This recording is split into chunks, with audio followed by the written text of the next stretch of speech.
ए भाई, जब तू नहीं नहा रहा है कम से कम नल तो बंद कर दे। ये गवर्नमेंट का पानी, मैं नहाऊं या बहाऊं? तू क्यों बीच में दखल देता है? एक मिनट, ये पानी ना मेरे काम आ रहा है ना तुम्हारे काम आ रहा है। अरे किसी का भी काम आवे, तू बीच में क्यों होशियारी दिखाता है? क्या काम कर। एक मिनट, क्यों पानी का खून कर रहे हैं आप? पानी गिरता है तो गिरने दे, तेरा बाप तो क्या जाता है? तू अपने काम से जाता है कि नहीं? हाँ, अबे साले, बाप का नाम लेता है? हाँ? चल बैठ नीचे नल के, नहीं तो जमीन में गाड़ दूंगा, समझा? यार विजय, ये तू क्या कर रहा है? अबे गेंडे, आइंदा अगर कभी मैंने देखा कि नल से पानी बह रहा है और तू साबुन लगाकर किसी से शेरशायरी कर रहा है तो तेरी ये चर्बी है ना, पिघला कर रख दूंगा, समझा? विजय, पानी जैसी छोटी चीज के लिए इतना गुस्सा? हाँ, ये छोटी सी बात नहीं है मेरे यार। अगर तुझे इस बात की गहराई को समझना है तो चल मेरे साथ मेरे गांव में, मैं तुझे पानी की एक एक बूंद की कीमत समझाता हूँ। अरे जीने के लिए जितना जरूरी खून होता है ना, उतना ही जरूरी पानी होता है। अरे पानी का बंदोबस्त करने तो मैं यहाँ आया था शहर में। काश भगवान ने मुझे इतना गरीब न बनाया होता तो आज ये दिन देखना ना पड़ता। मतलब ये कि काश मैं तेरी मदद कर सकता, लेकिन क्या करूं, मैं तो खुद रोज कुआं खोदता हूं, रोज पानी पीता हूं। अरे यार, तूने तो मुझे सर छुपाने के लिए जगह दी है, लेकिन तू मेरे पैसों की फिक्र मत कर। मैं नौकरी करूंगा, मेहनत मजदूरी करूंगा और मेहनत करके अपने पैसे जमा करूंगा। लेकिन विजय, शहर में नौकरी इतनी आसानी से नहीं मिलती है। अरे ढूंढने से भगवान भी मिल जाता है, तो नौकरी क्या चीज है? हाँ? विजय, तू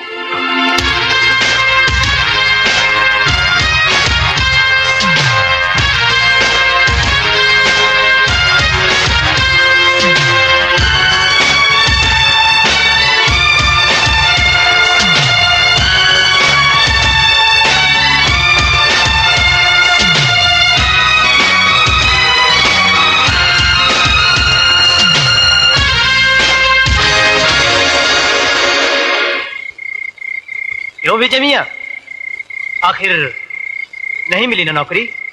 अरे नहीं मिला तो क्या हो गया मैन, आज नहीं तो कल मिलेगा, कल नहीं तो परसों मिलेगा। जॉन अंकल, नौकरी कैसे करेगा जब सेहत ही नहीं रहेगी? क्या हो गया इसकी सेहत को? सुबह नाश्ते के बगैर चला जाता है और रात को भूखा सो जाता है। देखो सनी बॉय, ये भूखा रहने वाला मामला बिल्कुल रॉन्ग। देखो, मैं तुम्हारे लिए खाना लाई हूँ और थोड़ी सी खीर।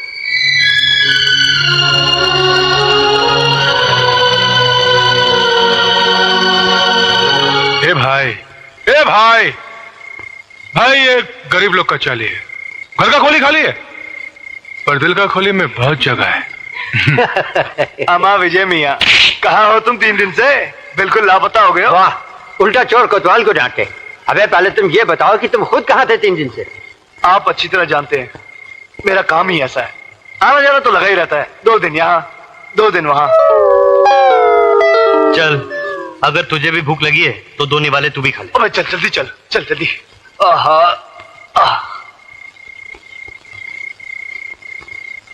इस लड़के का जो खोएला पैसा है ना, वो इतना है कि उतना पैसा जमा करने का हम लोग सोच भी नहीं सकते।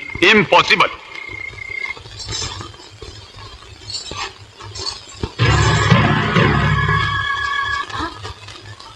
अरे राजेश्वर भैया, आप? हाँ राधा, कोई समाचार आया तेरे भैया का? कोई चिट्ठी, कोई पत्र, कोई संदेशा? भैया को गए हुए कुछ ही दिन तो हुए हैं राजेश्वर भैया, इतनी जल्दी पत्र कैसे आ सकता है? अब देखो ना, उसे जाकर कुछ ही दिन हुए हैं और मुझे लगता है कि महीनों गुजर गए। चिंता लग गई है उसकी। राधा, विजय का अगर कोई अता पता है तो मुझे दे दे, मैं अभी जाकर उसे चिट्ठी लिखता हूं। ए राजेश्वर, अरे भाई सिर्फ तेरा ही ये हाल नहीं है, हम सबका ये हाल है। अगर उसका कुछ भी अता पता होता तो मैं खुद ही खत लिख देता। अब तो जब वो शहर से खत लिखेगा तो ही मालूम पड़ेगा वो है कहाँ। हाँ राधा जी, जैसे ही विजय की शहर से कोई चिट्ठी आएगी ना तो सबसे पहले मुझे बताना। हाँ मेरी चिंता दूर हो जाएगी। अच्छा हो गया। नमस्ते। दादा बेटी ये बहुत प्यार करता है विजय से। वो सुसरा विजय का तो कोनो पता नहीं चला भैया, मगर एक नई बात का पता चल गवा है। वो कह रहे वो सुसरा विजय की बहन जवान हो गई है। जवानी का हिस्सा उभरता तूफान था भैया कि हमरी तो नस नस मा। ए राजेश्वर, अपनी आंख का ढक्कन बंद रख। आंख रख सिर्फ गांव की जमीन पर। जिस दिन वो जमीन हाथ लग गई, वो नई नई जवानी से गदराई हुई लौंडिया को भी सलटाई देंगे। सलटाई देंगे।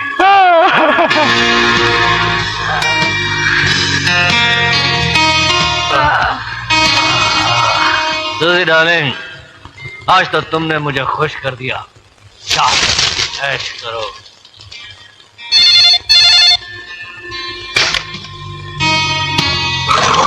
हेलो लंकेश्वर। हाँ लंकेश्वर, बोलो क्या बात है? निरंजन, हमरी गांव की जमीन का सौदा तो तुम कर गए, मगर अब की बार पैसा नहीं भेजा। अरे भैया, करोड़पति बाप का बेटा हूं मैं। जब चाहूं बाप की तिजोरी से जितना मर्जी पैसा निकाल लूं। तो फिर डालो अपना बाप का तिजोरी में हाथ निरंजन, और हमरा पैसा भिजवा दो। तुम फिक्र मत करो, तुम्हारी इंस्टॉलमेंट पहुंच जाएगी। ओके?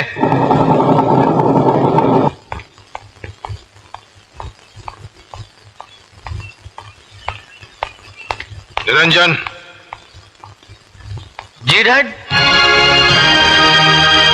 कल रात तुम कहाँ थे? डैड अपने पुराने बंगले पे। वो मेरे दोस्त विकी का बर्थडे था। और पार्टी तुम्ही ने दी थी, और ज्यादा दारू पीकर तुम वहीं सो गए होगे, है ना?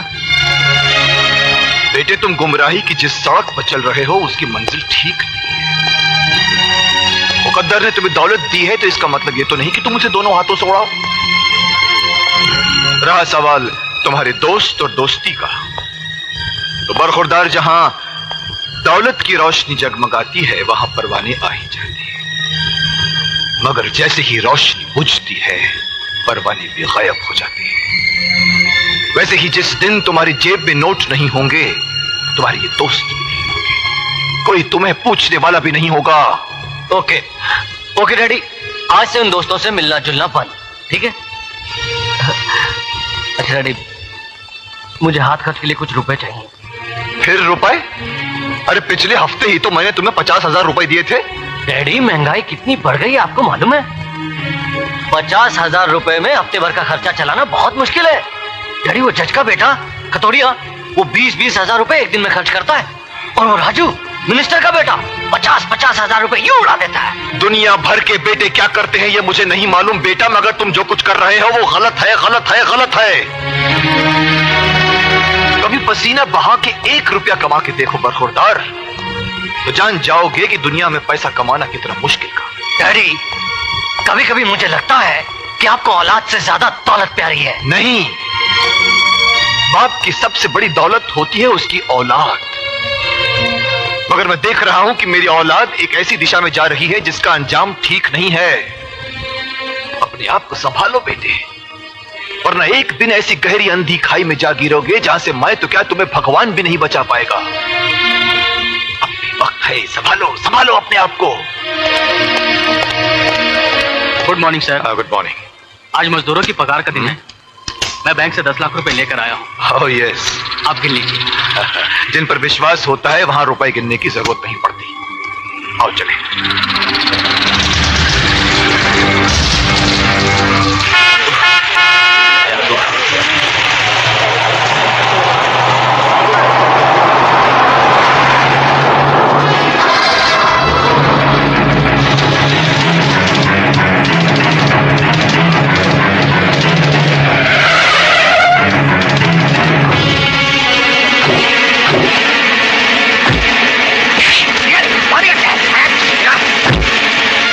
दे दो, वरना तुम्हारा आदमी का गर्दन काट जाएगा।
ये रहा आपका बैग।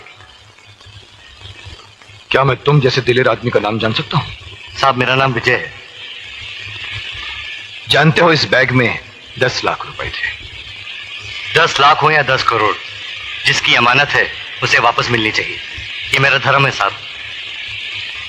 मुझे तुम जैसे ईमानदार आदमी की तलाश भी थी और जरूरत भी। इसलिए तुम जहां भी काम करते हो, कल से वहां काम नहीं करोगे। वहां तुम्हें जितनी भी तनख्वाह मिलती है, मैं उससे दुगनी तनख्वाह तुम्हें दूंगा। कल से तुम मेरे लिए काम करोगे। साहब, असल बात यह है कि मैं भी नौकरी की तलाश में हूं। ये रहा मेरा कार्ड। कल सुबह 10 बजे फैक्ट्री में आ जाना।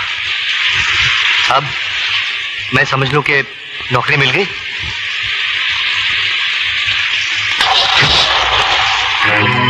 एक मामूली सा काम भी नहीं कर सके तुम लोग।